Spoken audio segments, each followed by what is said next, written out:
Alright, I'm going to show you some of this stuff, but we have a main goal that as long as you understand at the very end, you're going to be okay.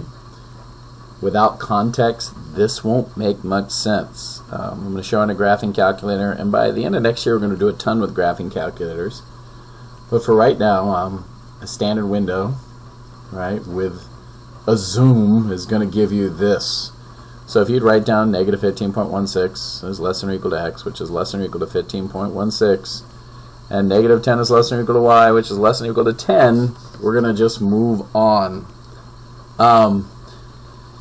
If you graph this on a calculator, y equals x, or f of x, which is the same as y equals x, you get this graph. You can see it right here. Obviously, if I have y equals mx plus b, the number 1 is in front of x, right, which gives me a slope of 1. And I haven't added anything to it, so it gives me my y-intercept to 0, which you can also see here on the graph. So we're going to understand changes in this slope and y-intercept. Alright, now I'm going to show you these two graphs over here.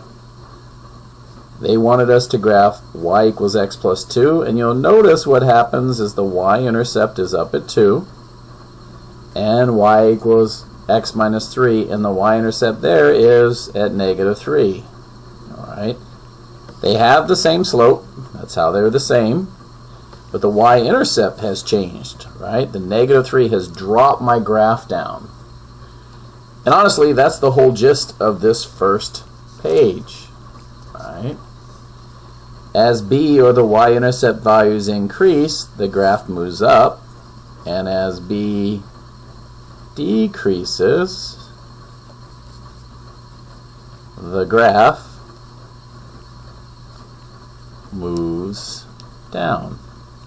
Which makes sense, right? If my y-intercept goes up, the graph's going to scoot up. If my y-intercept goes down, the graph's going to go down. And without changing the slope, the angle doesn't change.